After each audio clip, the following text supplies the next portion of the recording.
1 മുതൽ 11 വരെയുള്ള ചോദ്യങ്ങളിൽ 16 സ്കോറിന് ഉത്തരം എഴുതുക. From questions 1 to 11 answer for 16 scores. ആദ്യ തെരഞ്ഞെടുപ്പിൽ ഏറ്റവും കൂടുതൽ ലോക്സഭാ സീറ്റുകൾ നേടിയ രണ്ടാമത്തെ വലിയ പാർട്ടി ഡാഷ് ആണ്. രണ്ടാമത്തെ പാർട്ടിയാണ് ചോദിച്ചത്, ഒന്നാമത്തെ പാർട്ടിയല്ല. പല ആളുകൾക്കും തെറ്റിപ്പോകുന്ന ഒരു ചോദ്യമാണ്. ചോദ്യം നല്ല രീതിയിൽ വായിച്ച് മനസ്സിലാക്കാത്ത പ്രശ്നമാണ്. ഏതാണ് ആൻസർ? രണ്ടാമത്തെ വലിയ പാർട്ടി ഏതാണ്? ഇന്ത്യൻ കമ്മ്യൂണിസ്റ്റ് പാർട്ടിയാണ്. സി ആണ് ആൻസർ. ഒന്നാമത്തെ ചോദിച്ചു കഴിഞ്ഞാൽ ഇന്ത്യൻ നാഷണൽ കോൺഗ്രസ് ആണ്. ഇവിടെ രണ്ടാമത്തതാണ് ചോദിച്ചിട്ടുള്ളത്. ഗരീബി ഹട്ടാവോ എന്ന മുദ്രാവാക്യവുമായി ബന്ധപ്പെട്ട നേതാവ് ആരാണ്? Name the leader who is associated with the slogan Garibi Hatao. ആരാണ്? നമ്മൾ പഠിച്ചിട്ടുണ്ട്. ഇന്ദിരാഗാന്ധിയാണ് ഗരീബി ഹട്ടാവുമായി ബന്ധപ്പെട്ടുള്ളത്. അടിയന്തരാവസ്ഥയുടെ കാലത്തുണ്ടായ അതിക്രമങ്ങളെ കുറിച്ച് പഠിക്കാൻ ജനതാ പാർട്ടി ഗവൺമെന്റ് 1977 നിയമിച്ച കമ്മീഷൻ ഏതാണ്? ഷാ കമ്മീഷൻ. ഇന്ത്യയിലെ ആദ്യത്തെ കോൺഗ്രസ് ഇതര പ്രധാനമന്ത്രി ആരായിരുന്നു? നമുക്കറിയാവുന്ന കാര്യമാണ്. ആദ്യത്തെ കോൺഗ്രസ് ഇതര പ്രധാനമന്ത്രി ആരാണ്? Morarji Desai. Who was the first non Congress prime minister in India? Narmada Bachao Andolan പ്രസ്ഥാനത്തിനെ നേതാവിനെ കണ്ടെത്തുക. ഇത് നമുക്കറിയാവുന്ന കാര്യമാണ്. ആരാണ്? മേധാ പട്കർ.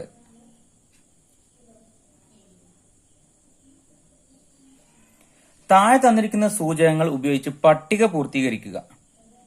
KN രാജി, PC മാവൽനൊബീസ് കാർഷിക മേഖലയ്ക്ക് മുൻഗണന നൽകി ദ്രുതഗതിയിലുള്ള വ്യവസായവൽക്കരണം. ഇത് രണ്ടും ഒന്നാം പഞ്ചവത്സര പദ്ധതിയും രണ്ടാം പഞ്ചവത്സര പദ്ധതിയുമായി ബന്ധപ്പെട്ടുള്ളതാണ്.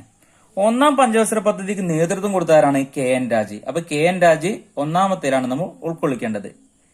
PC മാവൽനൊബീസ് ആണ് രണ്ടാം പഞ്ചവത്സര പദ്ധതിക്ക് നേതൃത്വം കൊടുത്തത്. 2. കാർഷിക മേഖലയ്ക്ക് മുൻഗണന നൽകിയത് ഒന്നാം പഞ്ചവത്സര പദ്ധതി കാർഷിക മേഖലയ്ക്കാണ് മുൻഗണന നൽകിയത് നമുക്ക് അറിയാവുന്ന കാര്യമാണ്. അപ്പൊ അത് 1. ദ്രുതഗതിയുള്ള വ്യവസായവൽക്കരണം രണ്ടാം പഞ്ചവത്സര പദ്ധതി എന്തിനാണ് പ്രാധാന്യം കൊടുത്തത്? വ്യവസായവൽക്കരണത്തിനാണ്.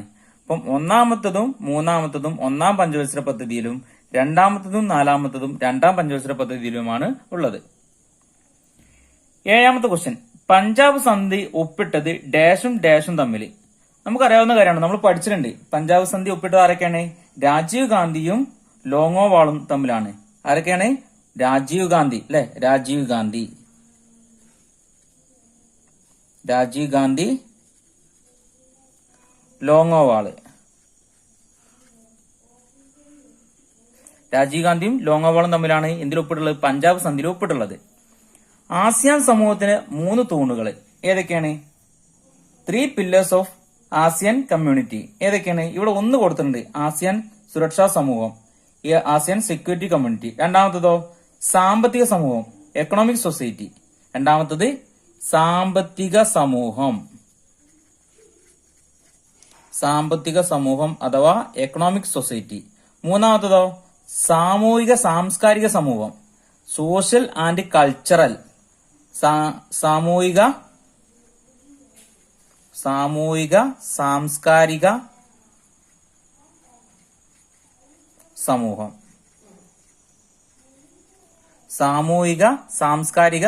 Social and cultural society.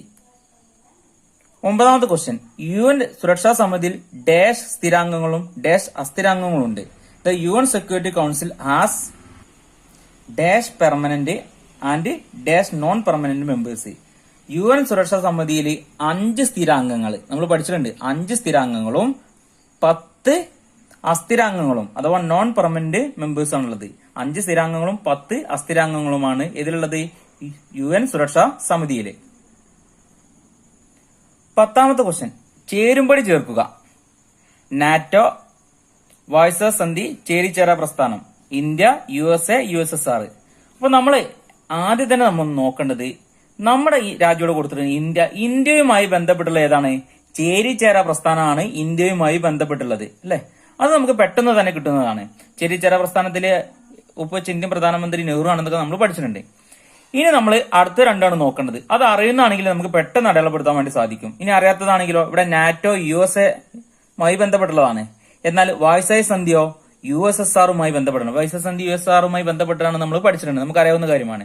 അപ്പം ഏതാണ്? നാറ്റോ, USA, വാഴ്സായ് സന്ധി, USSR. ചേരിചേരാ പ്രസ്ഥാനം ഏതാണ്? ഇന്ത്യ അല്ലെ? നാം ഇന്ത്യയുമായി ബന്ധപ്പെട്ടുള്ളതാണ്. അപ്പൊ നമുക്ക് പെട്ടെന്ന് തന്നെ കിട്ടിയിട്ടുണ്ട്. ഇനി 11ാമത്തെ ചേരുംപടി ചേർക്കുക. അതുപോലെ തന്നെ ചേരുംപടി ചേർക്കാൻ വേണ്ടി തന്നിട്ടുള്ളതാണ്. ആദ്യത്തേത് 3 മാർക്കിന്, രണ്ടാമത്തേത് എന്താണ് 4 മാർക്കിനാണ് തന്നിട്ടുള്ളത്. ഒന്നാം ഗൾഫ് യുദ്ധം, ഫസ്റ്റ് ഗൾഫ് വാർ. ഭീകരക്കെതിരായിട്ടുള്ള ആഗോള യുദ്ധം, ഗ്ലോബൽ വാർ ഓൺ ടെറർ. രണ്ടാം ഗൾഫ് യുദ്ധം, second Gulf war. Operation infinity reach. അപ്പം ആദ്യം 4 കൊടുത്തിട്ടുണ്ട്. അതുമായി ബന്ധപ്പെട്ടാണ് തൊട്ടടുത്ത കളിയുള്ള സുഡാനിലെയും അഫ്ഗാനിസ്ഥാനിലെയും അൽഖ്വയ്ദ കേന്ദ്രങ്ങള്, operation desert storm, operation enduring freedom, operation Iraqi freedom. ഇതില് നമ്മൾ കേട്ടിട്ടുണ്ട് ഓപ്പറേഷൻ ഇൻഫിനിറ്റി റീച്ച്.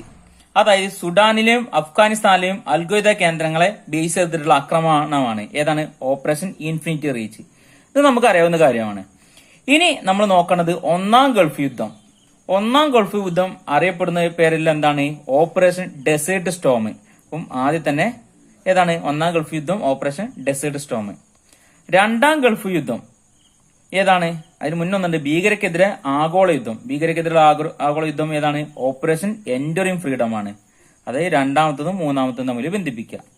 രണ്ടാം ഗൾഫ് യുദ്ധം അറിയപ്പെടുന്ന ഏതാണ്? ഓപ്പറേഷൻ ഇറാഖി ഫ്രീഡം ആണ്. രണ്ടാം ഗൾഫ് യുദ്ധം ഓപ്പറേഷൻ ഇറാഖി ഫ്രീഡം. അപ്പൊ നമ്മൾ ആദ്യത്തെ 11 ചോദ്യങ്ങളുടെ ആൻസർ നമ്മൾ ശരിയാക്കിയിട്ടുണ്ട്. എല്ലാവർക്കും ശരിയായിട്ടുണ്ടാവുമെന്ന് വിചാരിക്കുന്നു. ഇനി ബാക്കിയുള്ള ചോദ്യങ്ങൾ നമ്മൾ ഇതിന്റെ സെക്കൻഡ് പാർട്ടിലാണ് അപ്ലോഡ് ചെയ്യുന്നത്. സെക്കൻഡ് പാർട്ടിൽ നമ്മൾ ബാക്കിയുള്ള മുഴുവൻ ക്വസ്റ്റ്യൻസ് അപ്ലോഡ് ചെയ്യുന്നതാണ്. ആദ്യത്തെ പാർട്ടിൽ നമ്മൾ 11 ക്വസ്റ്റ്യൻസ് ചെയ്തിട്ടുണ്ട്.